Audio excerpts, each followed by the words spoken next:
welcome to another episode of The Tenant's Voice, the only show dedicated to the UK's 11 million renters.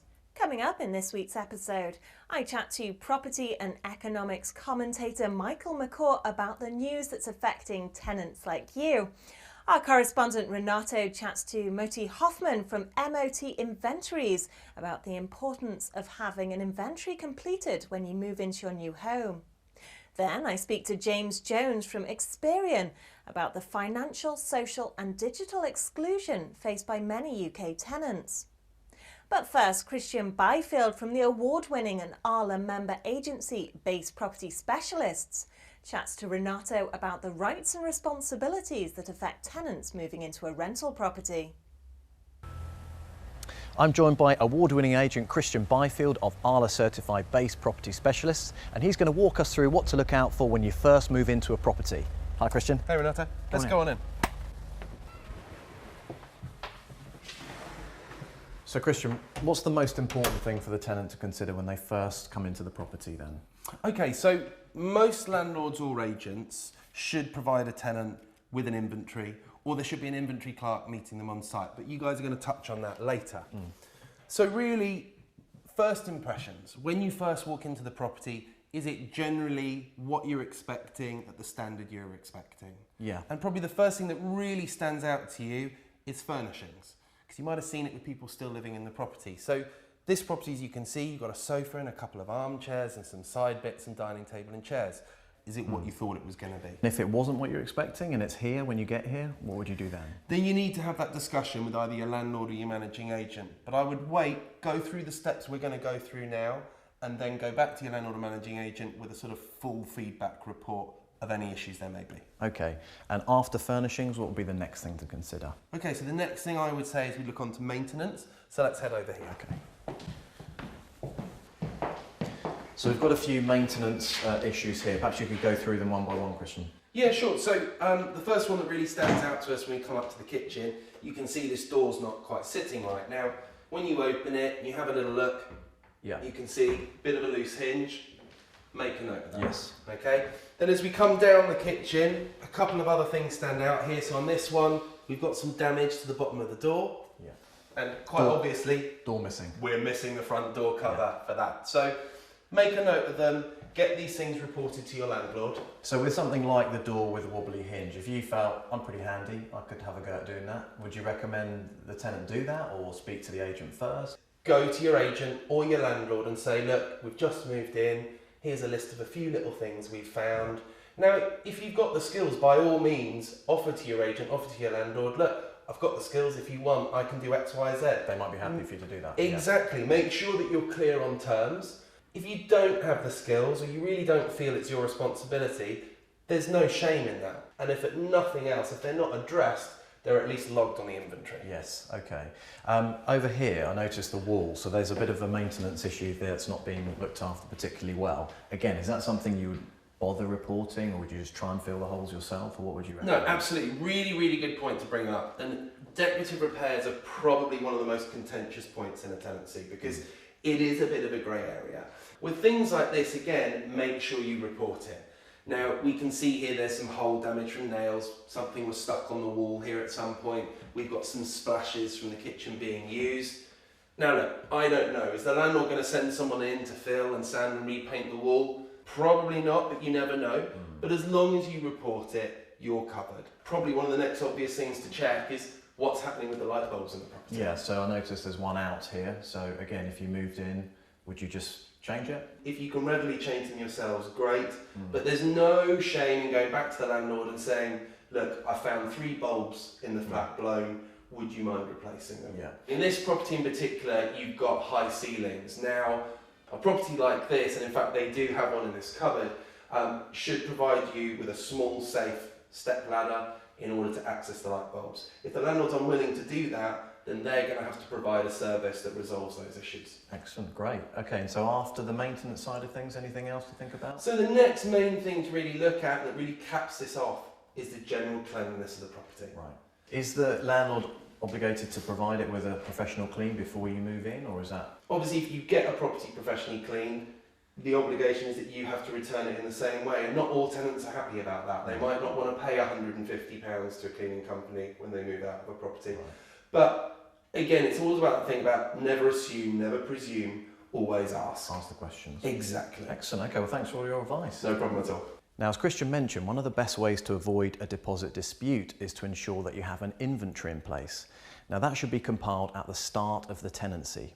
So I'm off to meet Motti Hoffman from MOT Inventories to find out how this can be done professionally. We're here with Motti. Nice to meet Motti. Nice to meet you, Renato. So let's follow Motti as he conducts an inventory on this apartment. So Motti, the inventory is very important obviously for the landlord, but from the tenant's point of view, is it equally important? Absolutely, it's imperative that a professional and detailed inventory is taken at the start of the tenancy in order to ensure the interests of the tenant and to ensure that the deposit is secure and that there are no unfair deductions at the end of the tenancy. And the tenant will always be given a copy of that inventory? Absolutely, they should always get a copy either on the move-in date or very, very shortly afterwards to give them a chance to review that and obviously an opportunity to forward any amendments or changes that they deem to be necessary at the earliest possible stage. Excellent. Okay, shall we see how it's done? For sure. New paragraph door, wood door panel in good condition, chrome lever handle to each side, good condition, working order. What if there were a problem with, say, the handle or something? Would that? It would be absolutely imperative to make sure that's noted on the inventory when the tenants move in, because if, for example, it wasn't and it was then picked up at checkout, the tenant would be held liable even though that was the condition that they inherited the flat in. Floor, beige carpet throughout, good at general condition, though slightly worn throughout main tread area, minor black spot stain marks at entrance, minor pressure marks seen to right hand side. So you literally, even a pressure mark will go on an inventory? A pressure mark is actually something that's legitimately deductible from the tenant's deposit. I think is an open question. It depends on if the carpets were professionally cleaned at the start and the responsibility the tenants have at the end of the tenancy. And even like the spots on the carpet, something small as that? Any stains that are present on the inventory obviously cannot be pushed over to the tenant at the checkout. Okay, should we carry on with the rest of the house? Yep.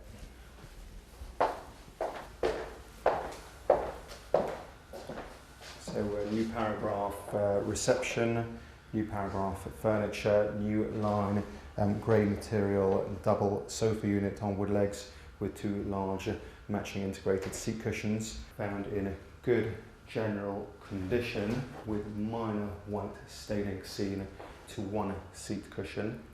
So Motti, in terms of the inventory that the tenant would actually see, is that just text and script or is there more to it than that? Reports turned around normally within 2 working days and they do include full and detailed digital photographs. I've got a copy here of an inventory that we've produced recently, and as you'll see, photographs scattered throughout the report. It is the written word that matters most, but it is so difficult to substantiate any claims without supporting photographic evidence. Right. So on a mirror on that wall, for example, any cracks or markings would be noted at the start of the tenancy in order to protect the tenant's interests and make sure that the landlord is unable to make any unfair claims at the end of the tenancy. Right. I noticed this property's got a balcony as well. Would even outside areas like that be included? And anything that's part of the rental agreement would be included in the inventory. So communal areas outside that we walked into would not, because they are not the sole responsibility of this particular tenant, but the balcony that is part of this flat would be included in the inventory. Should we have a quick look outside? Sure.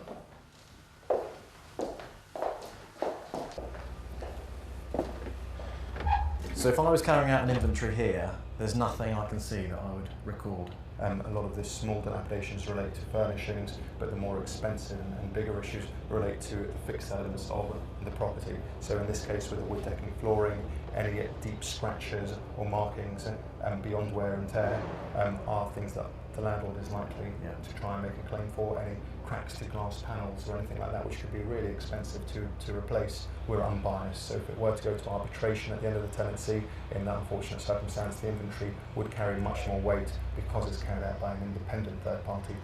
So you can really see the value of having a detailed inventory because it can protect the rights of you, the tenant. Back to you, Jenny. So it's been a busy month in terms of renters news. So to come and discuss what's been happening, I'm joined by property and economic commentator Michael McCaw. Michael, thanks for joining us. Thank you. Well, I want to start with an article I read in the FT recently, and this said that rents were rising for the fastest rate in 2 years. Of course, this is probably attributed to the chronic housing shortage in the UK that we always hear so much about. But in reality, how concerned should we be? For me, the main problem is people moving out of traditional financial markets, seeking arbitrage, seeking yields, and moving into the rental market. For renters, the main problem really is, it seems like there's very little you can do about it. There are, of course, still areas that are affordable. It's just not in the market. Well, recently I've actually had to renew my own tenancy, and my landlord's put my rent up by about 3%, and I've also having to pay a renewal fee for the contract. Is there room to negotiate? There are boring figures that you should look out for: inflation, yields on bonds, things like that. At the heart of it, really, I think the most straightforward thing to do is just to keep an eye on whatever you're getting paid, and have you seen an equitable increase there? Now, a story that's actually probably been the highlight of the news in the rental market of late is, of course, that infamous property in Bethnal Green, where a few tenants advertised a room saying it was the largest in the house, it had a sofa. The only downside is occasionally you'd have to share it with the other tenants. And when the chap went along to Bethnal Green to view this property, it turned out that it was literally a small shed in the back of the lounge. Were they serious? Well, I don't think you can knock this type of thing. I mean, it does sound like it might have its own benefits. Perhaps it had a few plants in there. You could have asked for a bag of turf just to, prop your head up in the evening. In all seriousness, I think, tenants should, before they go to visit a place, ask for a few more pictures, ask a few questions. When you go and see the property, it'd be worth looking around the rest of the house to make sure that you're getting value for money. What are the other tenants paying for if you want to share, which is very popular in London, of course. Well, another interesting story is a developer recently bought at auction a unit which included sort of a bedroom, kitchenette, bathroom, and this box for about £9.5 grand. And he thinks this could be the future of student housing.